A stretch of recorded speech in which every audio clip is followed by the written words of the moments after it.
Hello and welcome to the All Rookie Podcast. Today is October 16th, 2022, and I'm your host, William Harris, aka William is Bill. Great to be back with you today on another episode of the All Rookie Podcast.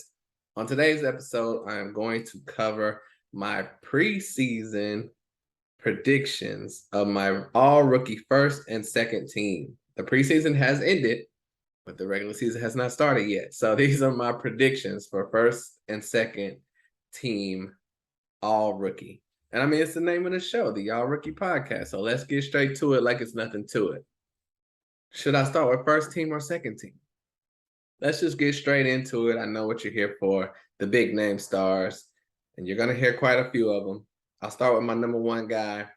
I'll go ahead and give you a spoiler alert. He's my prediction for Rookie of the Year, Jabari Smith, the forward from Houston with the Rockets. He averaged 21 points and 8 boards in the preseason. Obviously, he's not going to do that in the regular season. Those numbers are more than likely to decline a little bit, but I can see him averaging around 15 and 8, 15 and 7 a game for the Rockets this year. The Rockets do not like to abuse their rookies with minutes. We've already seen that they have announced Tari Eason will not be starting, and his minutes will be, not what everyone wants to see. So I'm sure Jabari will be on that same path. We're going to want 30 to 35 minutes. He might get, 28 or so per game, kind of like they did with Sengun last year. We wanted him to play 30. He only played 20. But Jabari Smith, I still feel, will be the top rookie in this class. Even if he's not, I do not see a path to where he will not be first team all rookie. He led all rookies in preseason points. He did only play one game, but still.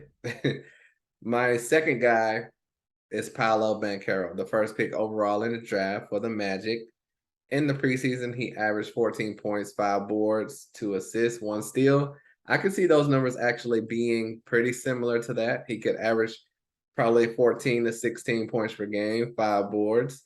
Other stats will be sprinkled in, but that seems about what he will be able to do for the Magic. And that is because the Magic have a really good team.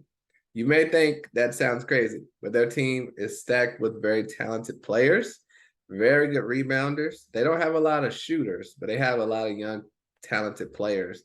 And he's not going to be the sole offensive guy. So he's going to have to share the ball, get in where he fits in. He will probably be the number one guy. Him and Franz might battle for that offensively, but there's other mouths to feed. So Paolo, definitely I feel he will be on that first team as well. And he will be in competition for Jabari for that Rookie of the Year spot. Third on my list, Keegan Muray of the Kings. He averaged 16 points, 4.5 boards, 1 assist, and 2 steals per game in the preseason. Really good preseason, really good summer league for Keegan Muray. He showed that, a lot of people were doubting, should he have been in the top 5 in this draft, especially taking over Jaden Ivey. He's proven everyone that there is no need to worry about that. He played excellent at every stop. And it's just a matter of playing time with the Kings. Is he going to start or be the first guy off the bench? We do not know for sure yet. I know they said Kevin Huerter will be starting. Hadn't heard the word on Keegan yet, but that will be coming soon. But regardless, he will not be the first or second option on this team. That would be De'Aaron Fox and Domantas Sabonis. And he will have to get in where he fits in, whether it's third or fourth scoring option on this team. But I could see Keegan probably averaging around 12 points, 4 boards for the Kings. And that should be good enough to get him on that first team all rookie. Fourth on my list, Benedict Mathurin for the Pacers. Very exciting rookie I was super high on. He was my 5th ranked prospect. A lot of people had him 10th, 15th. I mean, it was ridiculous. I wanted to put him 4th above Chet, but I just couldn't do it because I was so, impressed with Benedict Mathurin in college. I could see his game translating easily, and it has happened. In the preseason, he averaged 20 points, 4 boards, 1 assist, and 0.5 steals per game. He did everything the Pacers would want him to do. He's shown and proven that he undeniably should be a starter. And so he could easily be in the front runner for Rookie of the Year as well. I feel he'll probably average around 13, 14 points per game. His other stats just won't be as high as Jabari's or Paolo's or Keegan's because they're going to put up more rebounds. And, most shooting guards don't really put up a lot of rebounds and or assists. So that's the only thing that's going to hurt him. But it should be easier for him to score points. I suspect him to average 14 to be safe. But, I mean, if he is the starter along with Halliburton, he could be pushing up to 18 points. But we will see. A lot of guys we expect to be big-time scorers like Jalen Green. Coming in last year, we were all like, he's going to average 20 points per game. He averaged around 14. So Benedict would probably be in that same trajectory. And my fifth option for my first team all-rookie is still Tari Eason, even though the Rockets came out and said he will not be getting ample minutes on this team. I think that is to keep the trade value of Eric Gordon up. So until Eric Gordon is moved, Tari might have to get in where he fits in. But in the preseason, he was dominant. In the summer league, he was dominant. Preseason, he averaged 18 points, 9 boards, 1 assist, and 1 steal per game. I mean, he was a force out there. Coming into the draft season, I had him projected to go 12th to OKC. I thought he would have been a great fit there. He fell to 17th. A lot of people were saying he's not special. He's just an interchangeable role player. I didn't see that. I saw a big-time player that if he's on the right team, he can be very productive and helpful for a team. And he's only getting better. He didn't even start in college. He was a sixth man, and he had a dominant season. So his talent level was still going to be increasing going into the NBA. He was not a finished product. So my fifth for my first team all-rookie, Tari Eason. Let me re-announce those top 5. Number 1 was Jabari Smith. Number 2, Paolo Banchero. Number 3, Keegan Muray. 4, Benedict Mathurin. 5, Tari Eason. Let me know if you agree or disagree in the comments. Hit me on Twitter as William S. Bill, at William S. Bill. And that's my first team. There are some notable names I have not announced yet, like a guy that was in the top 5, but he's coming up. Don't worry. Obviously, Chet is not in this list because he is injured and out for the year. If you did not hear, that is unfortunate. He would have been on this list somewhere. It would have been great to see him play in the preseason, and I could have gave a more definitive assumption. But from his summer league, it was looking like no doubt he would have been a top 5 player and definitely in the competing roles for Rookie of the Year. But going to my second team all-rookie, I have to put Jalen Duren in there as my 6th prospect.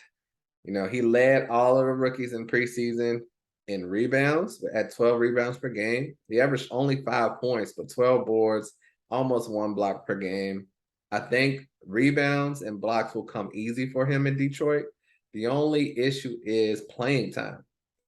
Since the offseason has settled and has ended, 2 good things have happened for Jalen Duren. They moved out Kelly Olynyk, and unfortunately for Marvin Bagley, he got injured. So that's 2 big guys out of the way that will open the path for Jalen Duren to play, in addition to the fact that he was the 11th pick in the draft.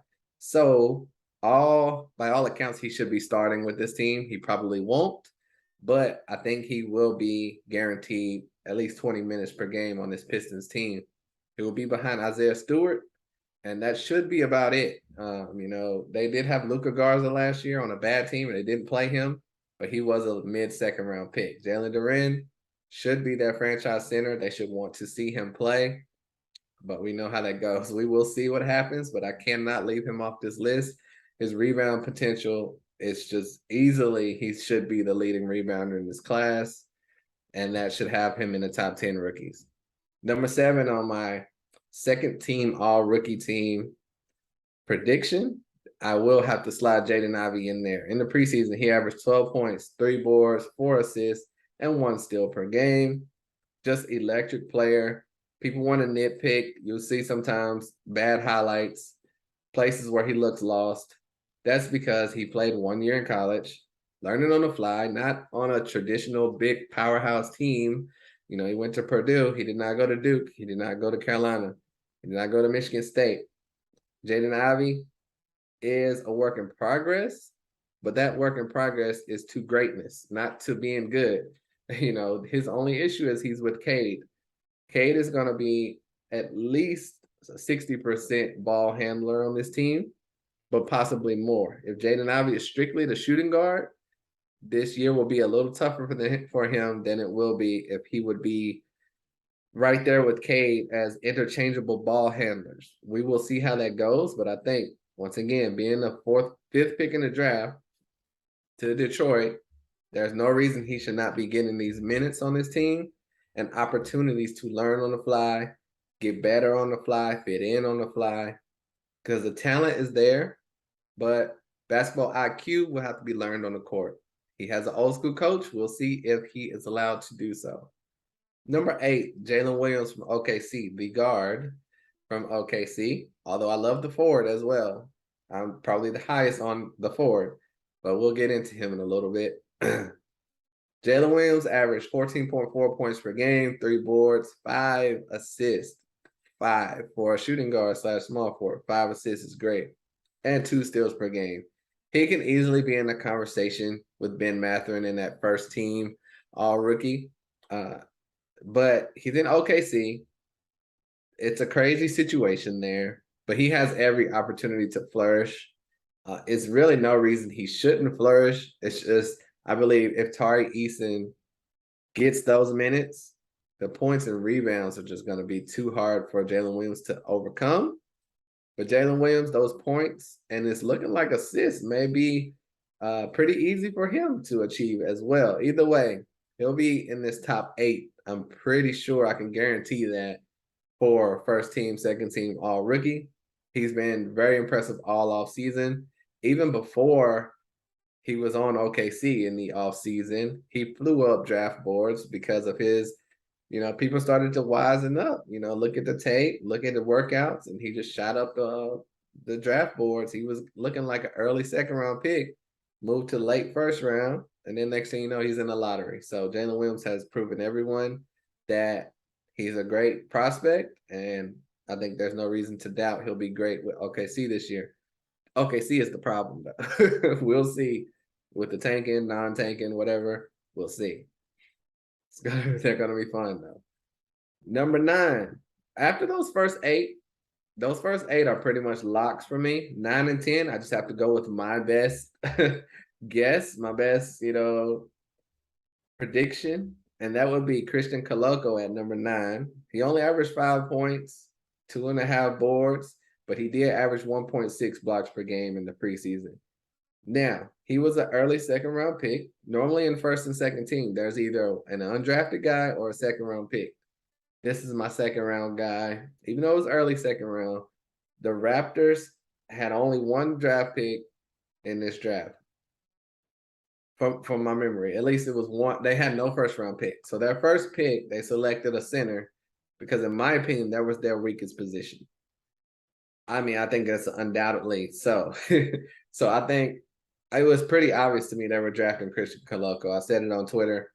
People were saying, I hope Koloko falls to the Lakers, falls to this team. I said, he's not making it past the Raptors, and he did not at pick 34. So I feel they need him. I feel they drafted him to use him because they easily could have traded that pick or picked up a Thomas Bryant, Damian Jones, like the Lakers did.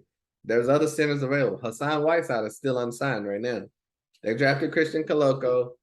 I assume at least by mid-season, his minutes will start to increase to where he's getting a significant amount because Kim Birch is not that good. Precious Achiuwa is not that good. If Christian Koloko can just hang in there with them, he should make second team all rookie. And my last but not least, 10th spot which would be my 5th spot for my second team all rookie, will be Blake Wesley from the Spurs. He's a guy you may not have heard much from if you just started tuning in to the preseason because he didn't do much in the preseason. But in Summer League, he played incredible. That does not mean he's going to be great, but I can't get past how great he looked in Summer League given minutes. And in the preseason, he only averaged 4 points, 2 boards, 2 assists. But with the Spurs, you have to understand this is a team that traded DeJounte Murray for future assets. So they are looking into the future. There is no guaranteed player except for Devin Vassell probably on this team that's going to be with this team in the future. I think Blake Wesley will be given an excellent opportunity to shine, to play, to learn, develop on this team. Yes, he may be in the G League for some time, but in my opinion, I'd rather see Blake Wesley out there than Trey Jones. He'll have to compete with Josh Primo, but that's about it. And Devin Vassell, but there will be minutes to be had for Blake Wesley, I believe, and his talent, what he has shown, is too hard for me to keep off of this second team all rookie. So, second team all rookie, just going to announce it one more time. Jalen Duren, Jaden Ivey, Jalen Williams from OKC, the guard, Christian Koloko, and Blake Wesley. What do you feel? What do you think about my guys, my top 10? If you think I was totally off on someone, I totally missed someone, let me know. Put it in the comments. Now, I have some guys. I can just go over their names real quick. Very close to being on my list, especially at 9 and 10. Kenneth Lofton, David Roddy, Jake LaRavia. 3 guys on the Memphis Grizzlies. All have performed incredible. If that was one player, he would be on the list. But they have 3 guys. So 3 rookies splitting those minutes. If they get them at all, you just have to put them as, notable guys left off. I can't put them on there. It's 3 of them. It may be 1, it may be 0, but with 3 guys, they kind of are cannibalizing each other. Jeremy Sohan for the Spurs. I could have easily put him in there instead of Blake Wesley. He should be guaranteed minutes. He potentially is going to be the starting power forward for the Spurs. I just don't think his talent is enough to get him there, but the minutes alone could get him there. Dyson Daniels looked really good in the preseason for the Pelicans, but the minutes is an issue. Shaedon Sharpe looked explosive for the Portland Trail Blazers. Minutes could be an issue.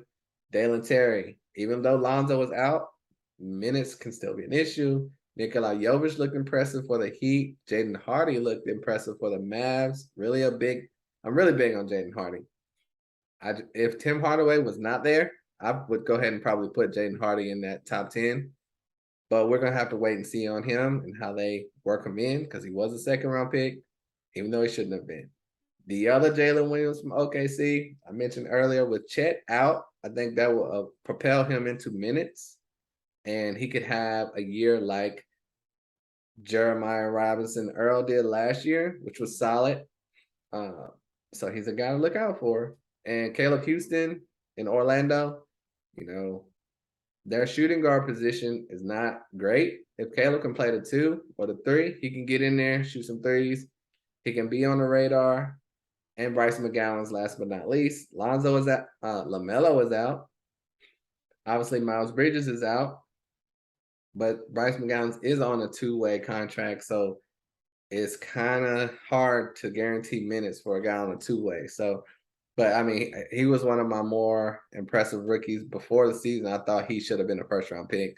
He fell to the second round. Hornets got a steal there, but will he get minutes? We are not sure. So those are my guys. Let me go through 1 through 10 one more time. Said a lot of names. Just reiterate for you. If you're going to write it down, here it is. Jabari Smith, Paolo Banchero, Keegan Muray, Benedict Mathurin, Tari Eason. All rookie first team predictions. Second team, Jalen Duren, Jaden Ivey, Jalen Williams, Christian Koloko, and Blake Wesley. So that'll be it for today's show. Hope you enjoyed it. If you love it, tell a friend to tell a friend. Hit that subscribe button, please. Thank you all so much for listening. And until next time, I'm out of here. Peace.